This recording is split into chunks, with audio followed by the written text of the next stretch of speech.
இயேசு கிறிஸ்துவினுடைய இனிய திருநாமத்திலே திருச்சபை மக்கள் யாவருக்கும் அன்பான வணக்கத்தையும் வாழ்த்துக்களையும் தெரிவித்துக் கொள்கிறேன். ஜெபம் செய்வோம். நேசிக்கின்ற நல்ல ஆண்டவரே, அருமையான ஓய்வு நாளின் காலங்களுக்காக நன்றியோடு உங்களை துதிக்கிறோம் சுவாமி.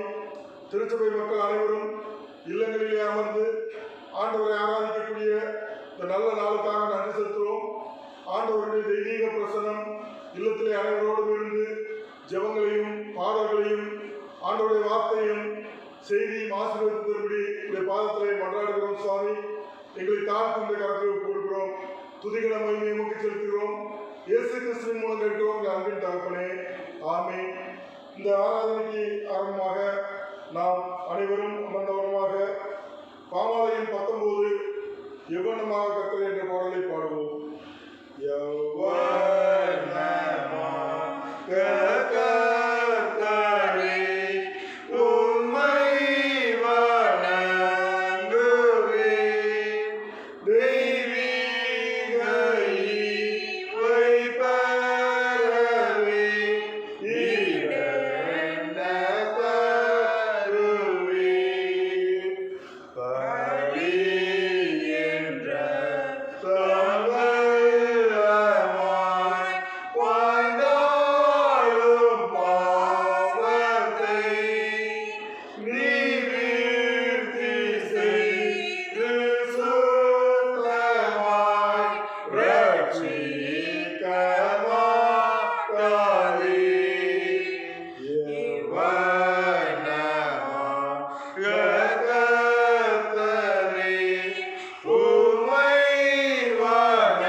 எல்லாவற்றையும் இயேசு கிறிஸ்துவின் மூலம் கேட்கிறோம் அன்பின் தகப்பனே, ஆமென். இந்த நல்ல நாளுக்காக மீண்டுமாய் உங்களை வாழ்த்தி அன்போடு வணங்குகிறேன். நமக்கு திருமண்டலத்தின் சார்பாக கொடுக்கப்பட்ட தலைப்பு உக்ரானத்துவம், வளங்களை நிர்வகிப்பதில் பொறுப்பாண்மை. இந்த தலைப்பிலே யாத்ராகம் 18ஆம் அதிகாரம் 13-27, அதே 13 முதல் 27, மத்தேயு 25:14 முதல் 30, 2 கொரிந்தியர் 8ஆம் அதிகாரம் 1-15 வசனங்களின் அடிப்படையிலே இந்த பகுதிகளை நாம் தியானிக்க கடமைப்பட்டிருக்கிறோம். அதாவது உக்ரானத்துவம் என்பது ஒரு ஸ்டூவர்ட்ஷிப். அது கடவுளுடைய பணிகளிலே மாத்திரமல்ல, பொதுவாக உலக பிரகாரமாக எல்லா பணிகளிலும் நமக்கு ஒரு பொறுப்பாண்மை செயல்படுத்துவதற்குரிய பொறுப்புகள் நமக்கு உண்டு. அதை நாம் வேலைக்காரராக, மேலாண்மை செய்பவராக, அந்த வளங்களை நாம் ஆளுகை செய்வர்களாக இருக்க வேண்டும். அது பிறருக்கு நன்மை தருவனவாகவும், அது நமக்கு நல்ல ஒரு காரியங்களை தருவதாகவும் இருக்க வேண்டும். அப்படிப்பட்ட காரியங்களிலே நான் ஒரு சிறு உதாரணத்தை நான் உங்களுக்கு சொல்லுகிறேன். என்னுடைய அனுபவத்தின் அடிப்படையிலே ஒரு கம்பெனியானது தன்னுடைய ஆண்டு இறுதியினுடைய டார்கெட்டை, அதாவது டர்ன்ஓவரை அச்சீவ் பண்ண வேண்டும் என்றால் எத்தனை அந்த தொழிலாளர்கள் இருக்க வேண்டும் என்பதை ஒரு ஹியூமன் ரிசோர்ஸ் டிபார்ட்மெண்ட் அதை கவனிக்கும். அதே போல எவ்வளவு அந்த மெட்டீரியல் இன்புட் ஆக வேண்டும், ரா மெட்டீரியல் எவ்வளவு வேண்டும் என்றால் அது ஸ்டோர் டிபார்ட்மெண்ட் அதை பார்த்துக்கொள்ளும். அதை இன்ஜினியரிங் டிபார்ட்மெண்ட் அதை உற்பத்தி செய்வதை, அதை உபகரணங்களை சரியாக இயக்குவதை அதை பராமரிக்கும். அதே போல அந்த உற்பத்தி திறனை மேம்படுத்துவதிலே மேனுஃபேக்சரிங் டிபார்ட்மெண்ட் அதை பயன்படுத்தும். ஸ்டோரேஜ் பண்ணுவதிலே வேர்ஹவுஸ் அதை பயன்படுத்தும்.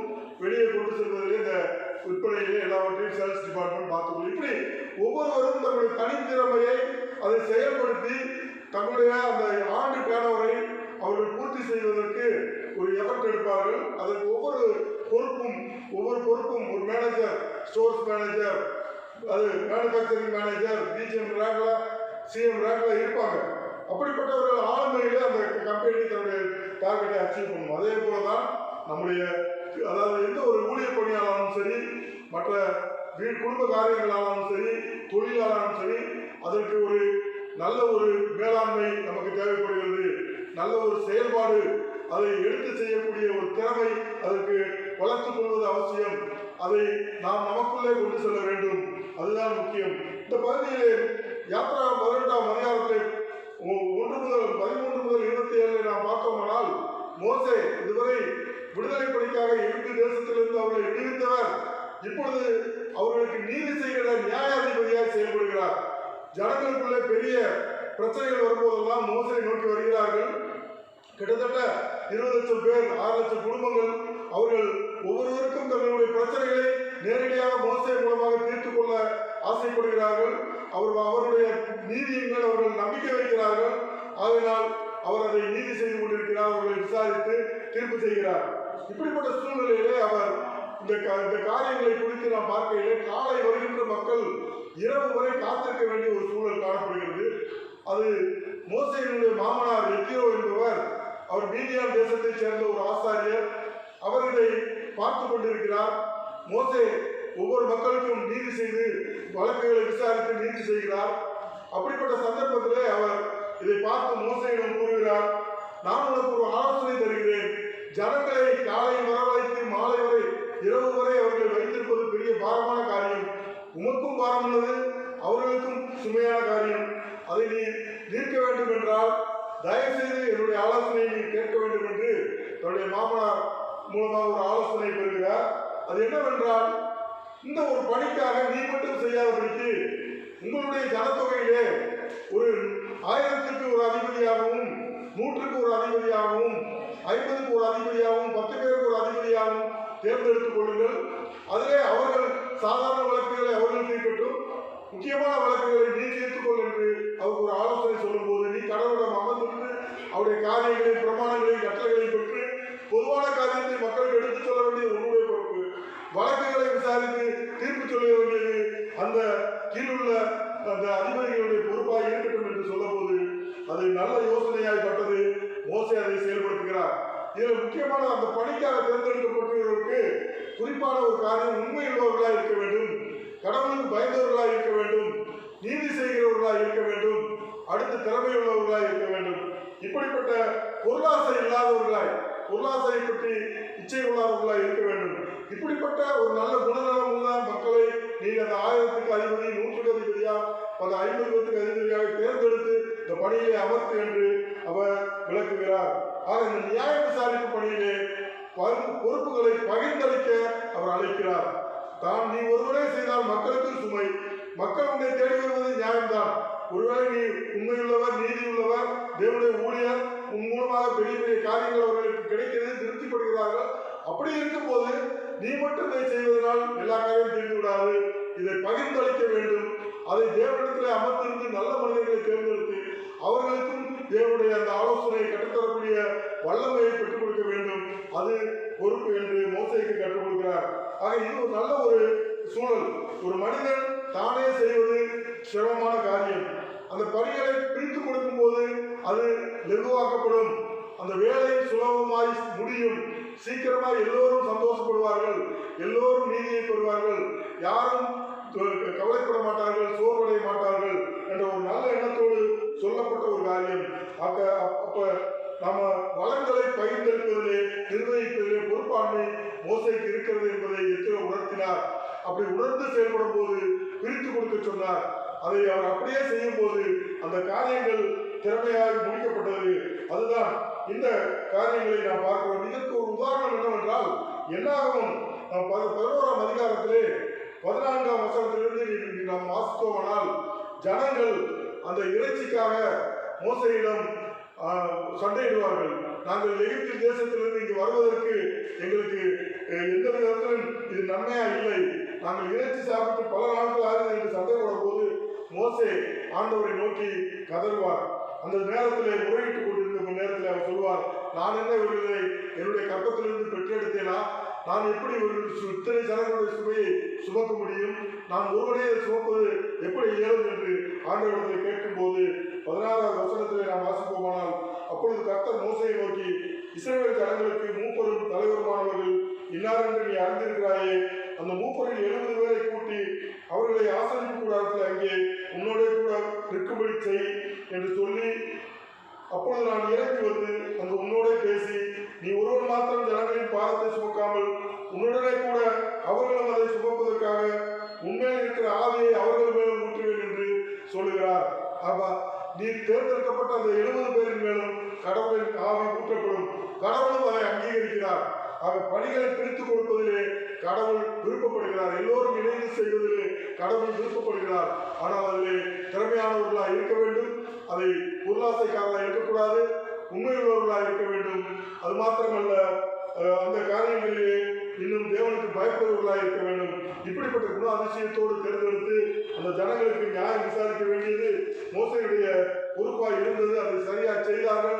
அவர்கள் அந்த கடைசி பகுதியிலே யாத்திராகமம் அந்த வசனத்தின் 18ஆம் அதிகாரத்தினுடைய கடைசி பகுதியிலே அவர்கள் 26ஆம் வசனத்தில் எப்பொழுதும் ஜனங்களை நியாயம் விசாரித்தார்கள். வருத்தமான காரியங்களை மாத்திரம் மோசே எடுத்து கொண்டு வந்தார்கள். சிறிய காரியங்கள் எல்லாம் தாங்களை தீர்த்தார்கள் என்று பார்க்கிறோம். ஆக இங்கே ஒரு மாற்றங்கள் ஏற்படுகிறது. மோசே மாத்திரம் நம்பியில்லாதபடிக்கு தேவனால் அபிஷேகம் பண்ணப்பட்ட வேறு 1000 தலைவர்களும் 100 தலைவர்களும் உருவாகி அவர்கள் மூலமாக நீதி செய்யப்பட்டது. இரண்டாவது நான் உங்களுக்கு சொல்ல வேண்டியது என்னவென்றால், கொரிந்திய சபைக்கு அவர் பவுலடிகளார் எழுதக்கூடிய ஒரு நல்ல கடிதத்தை நாம் பார்க்கிறோம். அது என்னவென்றால், பரிசுத்தவான்களுடைய ஊழியத்திற்கு செய்யப்படும் உதவியை கொரிந்திய மக்களிடத்தில் கேட்கக்கூடிய ஒரு பங்கு. அது என்னவென்றால், யூதேயா தேசத்திலும் எருசலேம் தேசத்திலும் பெரிய பஞ்சம் ஏற்பட்டது.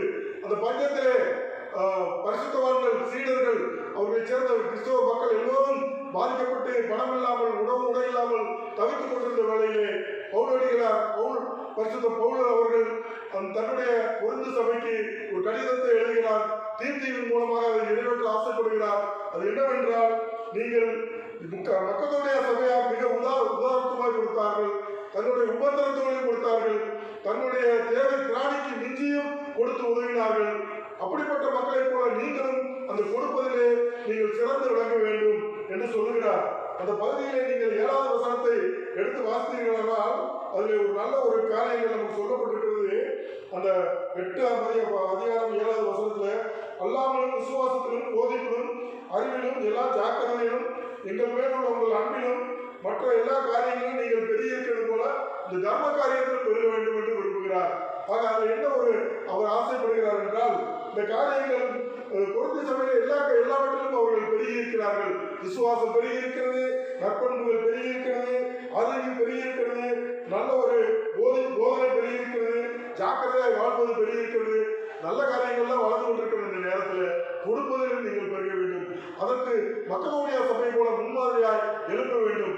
திராணிக்கு மிஞ்சி கொடுத்தார்கள். அவர்கள் முதலில் தன்னையே கொடுத்தார்கள், பின்பு தங்களிடம் உள்ளதை திராணிக்கு மிஞ்சி கொடுத்தார்கள் என்று சொன்னது போல நீங்களும் அவ்வாறே செய்ய பழக வேண்டும் என்று ஒரு நல்ல பண்புகளை முன்னுதாரணமாய் காண்பிக்கிறார்.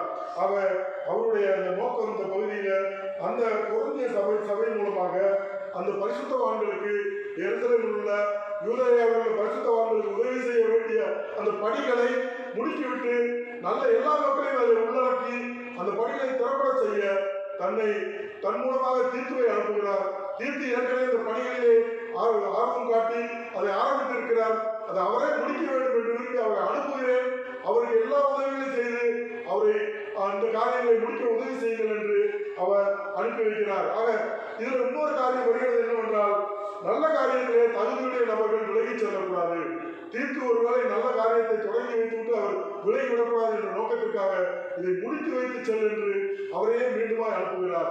ஆக ஸ்டீவன்ஷிப்ல உக்ரானத்துவத்துல அந்த பணியில் ஈடுபட்டிருக்கிறவர்கள் கடைசி வரை அதை முடிக்கும் தருவாய் வரை நல்ல பண்புகளோடு அதை முடித்து பிறருக்கு உதவியாக இருக்க வேண்டும். தீர்த்து அதை நம் உதாரணமாய் வைக்கிறார். மக்களுடைய மக்களை உதாரணமாய் வைக்கிறார். கொரிந்திய மக்களை அந்த நிலைக்கு கொண்டு வர விரும்புகிறார். ஆக பவுலுடைய ஊழியத்திலே இந்த மாதிரி பணங்களை பகிர்ந்து கொள்ள வேண்டியது ஒரு முக்கிய காரணமும் சொல்லுகிறார். இயேசு கிறிஸ்து தன்னுடைய அந்த ஐஸ்வர்யத்திலே தரித்திரரானார். அவருடைய தரித்திரத்தின் மூலமாக நாம் ஐஸ்வர்யமாகும்படிக்கு அந்த தரித்திரம் நமக்கு பயன்பட்டது போல இன்று அந்த சபைக்கு அந்த பரிசுத்தவான்கள் தேவைக்கு உங்களுடைய அந்த தேவை உங்களுடைய கொடுக்குதல் உதவியாக இருக்கும் என்று அவர் எழுதுகிறார். இன்னொரு முக்கியமான காரியத்தை சொல்கிறார். மன்னாவை சேகரிக்க சொல்லும் போது எகிப்து தேசத்திலே விடுதலையான போது வனாந்தரத்திலே அதிகமாய் சேர்த்தவனுக்கு அதிகமாய் இல்லை, குறைவாய் சேர்த்தவனுக்கு குறைவான இல்லை, எல்லாம் சமநிலையிலே அது காணப்பட்டது போல குறைவான மக்களுக்கு அதிகமாக உள்ள உங்களுடைய பணம் தேவைப்படுகிறது. அதே போல அந்த நாளிலே அவர்களுடைய பணம் உங்களுக்கு தேவைப்பட்டது. இது சரி சமநிலையிலே வர வேண்டும் என்று ஒரு விளக்கத்தோடு அதை அவர்களுக்கு முடித்து விடுகிறார். ஆக நற்பண்புகளிலே அந்த கொடுக்கும் பழக்கத்திலே நாம் அந்த காரியங்களை நாம் பெருக வைக்க வேண்டும். அந்த பயன்பாடுகளை நாம் அதிகம் உபயோகப்படுத்த வேண்டும். ஒருவர் கொடுக்க ஆசையாக இருப்பார், அவர் யாருக்கு கொடுக்க என்று தெரியாமல் இருப்பார். அவரிடத்தில் உள்ள பணங்களை சரியாக சொல்லி சரியான இடத்துக்கு நாம் செலுத்தமானால் இருவரும் பயனடைவார்கள். அப்படிப்பட்ட பணி இது சிறந்தது. மூன்றாவதாக நாம் கொடுக்கப்பட்ட அந்த மத்தேயு 25ஆம் அதிகாரத்திலே தாளந்து உவமை. இந்த தாளந்து உவமை நமக்கு எல்லாம் தெரியும். 5 தாளந்தை ஒருவருக்கு கொடுக்கிறார், 2 தாளந்தை ஒருவருக்கு கொடுக்கிறார், 1 தாளந்தை ஒருவருக்கு கொடுக்கிறார். அவர் முதலாளியானவர் அது எஜமானவர் கொடுத்து விட்டு வெளியூர் செல்கிறார். திரும்பி நெடுநாளைக்கு பின்பு வந்து கணக்கு கேட்கிறார். 5 தாளந்தை சம்பாதித்தவன் வேறு 5 தாளந்தை லாபமாக ஈட்டி அவரிடத்தில் கொடுக்கிறார். 2 தாளந்து பெற்றவன் வேறு 2ஐ சேர்த்து வைத்து கொடுக்கிறார். 1 தாளந்து பெற்றவன் புதைத்து வைத்து விடுகிறார். ஆக அவர் நீதி தண்டனை கேட்கும் போது ஒரு காரியத்தை நினைவுபடுத்துகிறார். நல்ல உண்மையும் உத்தமமான ஊழியக்காரரே, நீ எஜமானுடைய சந்தோஷத்தில் பிரவேசி என்று சொல்லி அந்த 5 தாளந்தை அதிகமாக சம்பாதித்தவனையும் 2 தாளத்தை அதிகமாக சம்பாதித்தவர்களுக்கும் ஒரு ஊக்கம் அளிக்கிறார். அப்ப ஆண்டவரும் நமக்கு எத்தனையோ தாளந்துகளை கொடுத்திருக்கிறார். ஒருவருக்கு பணம் கொடுத்திருக்கிறார், ஒருவரிடத்திலே பேசும் திறன் கொடுத்திருக்கிறார், ஒருவரிடத்திலே போதிக்கும் வரம் கொடுத்திருக்கிறார், ஒருவருக்கு நல்ல இசை தாளந்து கொடுத்திருக்கிறார், ஒருவருக்கு நல்ல இயக்கும் அந்த கருவிகளை இயக்கக்கூடிய தாளந்துகளை கொடுத்திருக்கிறார், ஊழியத்திலே நல்ல மக்களை அணுகக்கூடிய தாளந்தை எத்தனை இருந்தாலும் அது பெருக்கக்கூடியது ஊழியர்களுடைய கடமை, அது பெருக்கக்கூடியது மக்களுடைய கடமை. எந்த நிலையில இருந்தாலும் சரி அதை அப்படியே விட்டுவிடக்கூடாது. புதைக்கக்கூடிய சூழல்ல எனக்கு கொடுத்தார் என்பதனாலே நானே அனுபவித்து நானே தெரிந்து கொண்டு யாருக்கும் கற்றுக் கொடுக்காதபடிக்கு அதை விட்டுவிடக்கூடாது. என் மூலமாக ஒரு 10 பேர் உருவாக வேண்டும், அவர்களும் 10 பேரை உருவாக்க வேண்டும் என்ற நோக்கத்தோடு அந்த தாளந்துகளை பெருக்க வேண்டும். உலகம் முழுவதும் அது பரவ வேண்டும், அது எல்லா மக்களுக்கும் பயனடைய வேண்டும். 5 தாளந்தை அவர் ஒருவேளை குறைத்து 1 தாளந்து பெற்றவன் ஒருவேளை அவருக்கு 5 தாளந்து கொடுத்திருந்தாலும் அதையும் முதைத்து தான் வைத்திருப்பார். அது வேஸ்டா போயிருக்கும். அதற்கு ஏனென்றால் அவர்கிட்ட முயற்சி இல்லை. அவர் எஜமானனை வேறு விதமாக பார்க்கிறார். அவர் கெடுபடியான மனிதன். அவருக்கு சொல்றாரு, நான் விதைக்காததை அறுக்கிறவரும் தெளிக்காததை சேர்க்கிறவருமாக ஒரு பயங்கரமான மனிதனாக இவரை பார்த்தேன், அதனால் புதைத்து வைத்தேன் என்று அப்படிப்பட்ட பார்வையிலே அவர் முதலாளியை பார்க்கிறார். மற்ற 2 பேரும் அப்படி பார்க்கவில்லை. அன்புள்ளவராக, உண்மையுள்ளவராக, நீதி உள்ளவராக, அவர் நல்ல கொடுக்கும் தன்மை உள்ளவராக பார்த்தார்கள். அவர் கொடுத்த பணத்தை திருப்பி அதிகப்படுத்தி கொடுக்க வேண்டும் என்று உணர்ந்து செயல்பட்டார்கள்.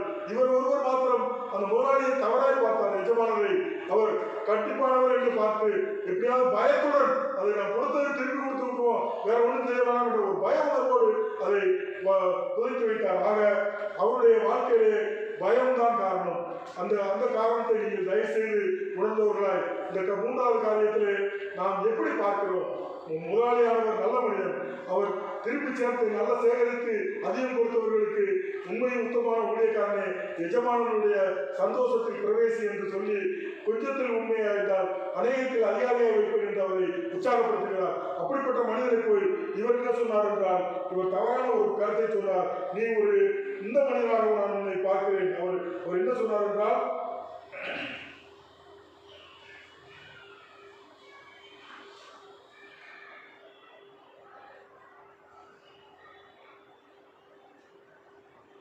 ஒரு தாளந்தை வாங்கினவன், ஆண்டவரை நீ விதைக்காத இடத்தில் தெற்காத இடத்தில் சேர்க்கிறோமா கடினமுள்ள மனுஷனாக நான் பார்க்கிறேன்.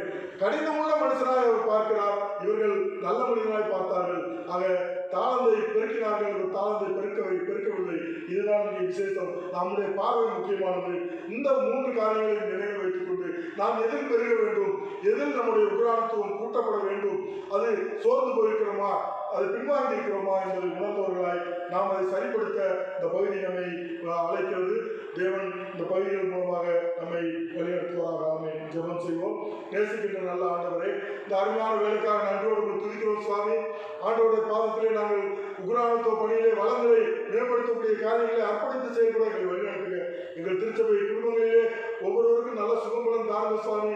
சோர்வில்லாதபடிக்கு அவர்களை பலப்படுத்துங்க, தைரியமாய் வழிநடத்துங்க சுவாமி.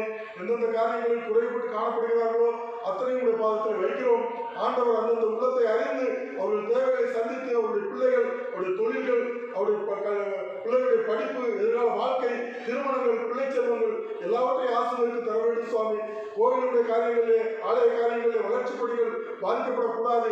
ஆலயம் திறக்கப்பட வேண்டும், ஆராதிக்கப்பட வேண்டும். சீக்கிரமா எங்களுக்கு நல்ல சூழ்நிலை ஏற்படுத்தி கொடுங்க சுவாமி. கொரோனா நோய் மூலமாக ஏற்பட்ட பல பிரச்சனைகளுக்கு ஆண்டவர் தீர்வு கொடுக்க வேண்டும். நாங்கள் உண்மையை சார்ந்திருக்கிறோம், நம்பி இருக்கிறோம். தேவன் ஒருபோதும் எங்களை கைவிடக்கூடாது. தாழ்வு உங்களுடைய கரத்திலே தாழ்த்துகிறோம். எங்களை அர்ப்பணிக்கிற திருமண்டலத்தை ஆசீர்வதிங்க. பேராயர் ஆண்டவர், முதன்மை பணியாளர்கள் மற்றும் திருமண்டல பணியாளர்கள், ஆண்டவர் கல்வி நிறுவனங்கள், ஆண்டவர் மருத்துவ நிறுவனங்கள், ஸ்தாபனங்கள் மற்றும் திருச்சபைகள், 105 பாஸ்டேட்டுகள், போதகர்கள் மற்றும் திருச்சபை குடும்பங்கள், அத்தனை ஊழியர்கள், ஆண்டவரை பணி செய்யக்கூடிய அத்தனை பணியாளர்கள், ஊழியர் குடும்பங்கள் எல்லாவற்றையும் கருத்தில் அர்ப்பணிக்கிறோம். எந்த குடும்பமும் பாதிக்கப்படாதபடிக்கு தேவன் பத்திரமாய் காத்துக்கொள்ள முடியாது ஜெபிக்கிறோம். காணிக்கைகளை ஆண்டவரை மனப்பூர்வமாய் தந்து திருச்சபைகளை தாங்கி அவருடைய தேவைகளை சந்தித்து ஊழியக்காரர்களுடைய குடும்பங்களை தாங்கும்படி ஒவ்வொரு மனதிலும் பேசக்கூடியாக ஜெபிக்கிறோம் சாமி. ஆண்டவரை கரத்திலே அர்ப்பணிக்கிறோம். குற்றங்கள் குறைகளை மன்னிக்கும்படியாக கேட்கிறோம். நாட்டையும் தலைவர்களையும் ஆண்டவர் உலகங்களையும் ஆசீர்வதிங்க. எல்லாவற்றையும் கரத்திலே தாழ்த்துகிறோம். துதிகளை நமக்கு செலுத்துகிறோம். இயேசு கிறிஸ்து மூலம் கேட்கிறோம். ஆமென். ஆமென். நம்முடைய கர்த்தராகிய இருக்கிற இயேசு கிறிஸ்துவின் கிருபையும் பிதாவாகிய தேவனுடைய அன்பும் பரிசுத்த ஆவியானவருடைய அரவணைப்பு பாதுகாவலும் பராமரிப்பும் நம் அனைவரோடும் கூட இன்று மற்றும் சதா காலங்களிலும் நிலைத்திருப்பதாக.